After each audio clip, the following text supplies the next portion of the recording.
Have you guys ever wanted to watch anime with me?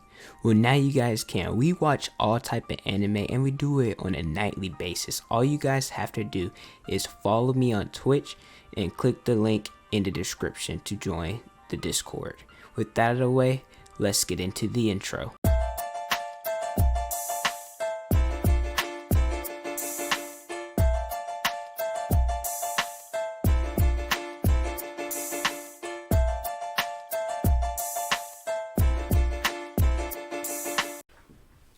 Chapter at 5 in the morning, nothing can be better. But guys, we're going to talk about chapter 1005, Devil Child. And boy, did I love this chapter. But if you guys enjoy regular One Piece content, then make sure you guys like the video, subscribe to the channel, and hit that notification bell so you guys never miss out on a new review, new video, or any type of anime content in general. But I really did enjoy this chapter. I enjoyed it more than last chapter. Honestly, if we didn't have anything related to the rooftop, I'd say this is probably a 9 out of 10. Well, obviously, I think it was a 9 out of 10 chapter, but I think if it was like a normal One Piece episode or chapter that had nothing to do with Wano, right? I think it would probably be up there as one of my favorite chapters, probably because it has the best girl in it, Nico Robin. But let's talk about the cover page. I enjoyed the cover page. I usually don't ever really care for the cover page, but it was Katakuri, and it was kind of cute and funny because Katakuri, everybody depicts him as such a savage and such a cold-blooded dude, and he was just chilling, eating donuts with different animals. I think it was like cats in the background drinking milk, so that was kind of funny. But in the chapter, right, we all figured that we were going to be dealing with Sanji, right, and we are, and Black Maria, she was torturing Sanji, basically saying, hey, alright, you better call Nico Robin here or else you're going to die, right? And she was sitting there torturing him, put on some brass knuckles, I assume, and she started hitting him, and Sanji was all like, alright, bro. He was like, here's the thing, alright? I can't talk if you keep hitting me. Sanji's a good character. I don't know why people hate on him so much, but I found that scene pretty funny. And then, well, she wants Nico Robin to come here, obviously, for the purpose of the poneglyphs, and she then webbed off all the possible entrances so that way Nico Robin gets stuck. And then she's all like, alright, you know, what are you going to say? Are you going to say, like, go to hell or something cool like that? And Sanji, Sanji just, it was just such a funny picture. Sanji just looked up, he was like, Robin Chuan! You know how he be. He was begging for his life. He was like, please come save me, help. I can't hit a woman. And then everybody was shocked. They were like, oh, if we were on the same side, I would have fallen in love with you. And then it shows everybody, all the Straw Hats, obviously except for Zoro and Luffy because they're fighting Kaido, but Chopper, Frankie, but Frankie's still fighting Sakashi. I thought we would have settled that, but I guess, you know, him getting that one slash in was a little bit too quick. And then we see Nami, she's like, oh, I'm guessing he's fighting a woman again. And like, Nami's like, she already knew the drill, and that was just hilarious. And then Usopp, he then notices that Sanji's voice is coming from the paper, like paper stuff with the eye coming, and which we'll talk about a little bit more in the chapter because Yamato explains that. And then Black Maria's like, ooh, I like you. And she said, I'm gonna keep you. And Sanji's like, no. He said, I love all the ladies in the world. You can't have me. And then all of a sudden, Nico Robin hits her with a spank attack. And that was kind of fun because Nico Robin, she ain't had a 1v1 since Sky Pit. And everybody figured she was going to fight Black Maria ever since Sanji got captured because one, Sanji doesn't hit women.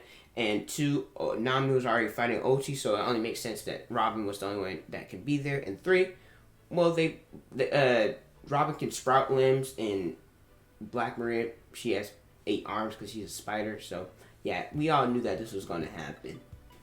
And I ain't gonna hold you guys, I can't wait till it gets animated. Robin looked good, like in that little shot we had, and she was all like, oh, well, I've been, running away from all these organizations ever since I was little, so, seeing my friends get hurt, it brings the devil out of me. And you see Sanji, he's like, Robin Chuan, I love you for doing this.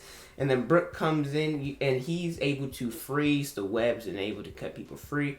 And so Sanji, he's running away. He's like, I'm going to go to where Kiemon and the others are, because obviously Black Maria and I forget her name. I always forget her name, but the girl who's, I guess, kind of, if you guys see Naruto, like, the central unit, she can tell where everybody is. So obviously Sanji knows that they're attacking Kiyama.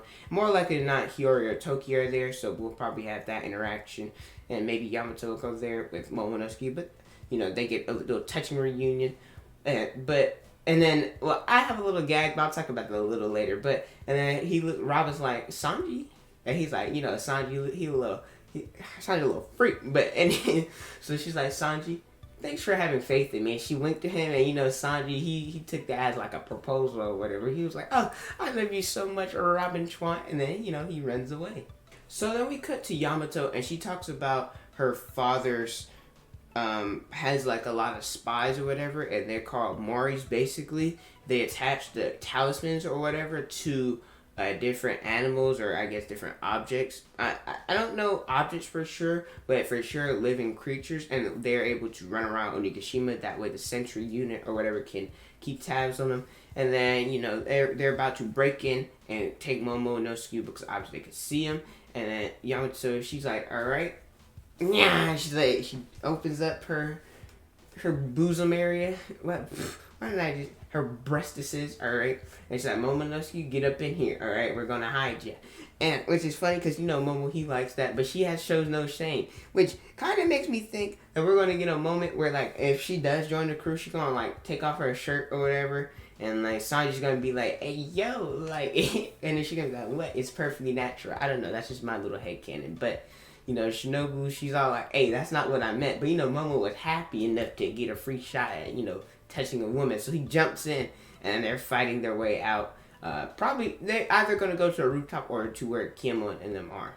And then, this is what it said. It said 3rd floor. Sanji was on the 3rd floor. And we had, this is where Jack is, right? And he's going towards where the samurai is, because obviously he has a vendetta against... Raizo, and Duke Dialstorm, Master Cat Viper. So I think it's confirmed. And granted, Jack is still wounded for his fight against the Scabbard. Sanji is wounded from his fight against Black Maria. Well, which is funny because Sanji was like, I can even use hockey because if it hurts you, I'd feel bad. It would go against my pride. But I think we're getting a Sanji versus Jack fight. I personally thought Sanji was going to fight Queen here. I'm not upset with him fighting Jack because it makes sense. Both of them are wounded. Because if Sanji were to fight Queen now, he probably would not even stand close to a chance. Because we already don't think Sanji's on at not 3rd commander level. And so if he were to fight Queen, he'd probably die. But at this point, who the fuck is going to fight Queen? Because it's clear cut. Because Jack is heading towards the samurai. Sanji's heading towards the samurai. And we have nowhere else to go. So, what the fluff? Because Marco can't fight Queen and King at the same time. King is a fellow 1st commander. I think Marco's hands are full. Chopper isn't enough for Queen. Maybe he might get X-Drake or Who's Who. But Who's fighting Jinbei. So, yeah, I have no clue. Let me know who you guys think is going to fight Queen in the comment section below. You know what's funny? Maybe we are underestimating the Scabbards. Because even though they're half dead, people... Well, I guess... Kaido's subordinates, they're talking about how they're still stronger than the Tobi Roppo. But Who's Who is confident enough that he could take down Queen. So, like, is that a diss to him? Or, I don't know. But we then get a panel of Nico Robin and Brooke about to fight Black Maria. She turns around showing a tattoo, which I'll explain out a little bit. But she's all like, you're going to be Kaido's subordinate for now on Nico Robin. And Nico Robin's like, who the fluff do you think you're talking to? She's like, no. Alright, I'd rather die than become his subordinate and lose my friends. So, I talked about the tattoo on Black Maria's back, and I pulled it up right here because, well, it says that the word itself refers to disasters that fall upon a man when a woman likes him. In context, it refers to how Black Maria captures and tortures the men she likes. So, I don't know why she showed it, but that was there, I guess. We'll probably figure it out next chapter. We don't have a break next week, or I don't think the week after that. So I'm excited. So we're probably going to get... I think it's going to be each individual showing their fight. So we're done with this part right now. And we're either going to cut to Marco and King, which I don't think so is likely. Sanji or Jack. I think we're going to get Who's Who versus Jinbei. Then we'll get Sanji versus Jack. Then we'll get King versus Marco, and whoever fights Queen. And then we'll go back to the rooftop. And then after we go back to the rooftop, we're gonna come back to below, and that's when all their fights are gonna get taken care of. You know, maybe Yamato actually fights Queen. Now that I'm thinking about it, because I thought she was gonna go to the rooftop, but somebody has to fight Queen, and she's the only person who I think is strong enough. I don't think X Drake is strong enough. He struggled against the Pooh. And Sanji, well, he can't fight too. Marco can't fight too. So maybe Yamato's finally going to fight Queen. I think that would be interesting. So that means the people who are on the rooftop, they have to defeat the two Yonkos. Nobody else can help them. I don't know. This is interesting. Wano is my second favorite arc. And it's liable to always be number one. That probably can't change. But yeah, Wano has really become really interesting. But guys, give me your guys' thoughts about this chapter. Like I said, I give it a 9 out of 10. It was really solid. Love seeing Nico Robin, because I feel like she doesn't ever get enough screen time. I feel like in Dressrosa, she kind of got babied a little bit. Hadn't really seen her do anything important since Skypiea, really. And, well, she had her own arc. But I'm talking about the 1v1 fight, so I'm excited. But guys, thank you guys so much for watching. Don't forget to like, comment, and subscribe. Also, hit that notification bell so you guys never miss out on a new video. Follow me at Instagram, Twitter, Snapchat. They're on the screen and in the description below. Also, follow me on TikTok. It's the same thing. I'm posting more on that. I deleted it because it's toxic, but I'm going to get it back if you guys follow me on there. But thank you guys so much for watching. Always appreciate it. And don't forget to unleash your potential.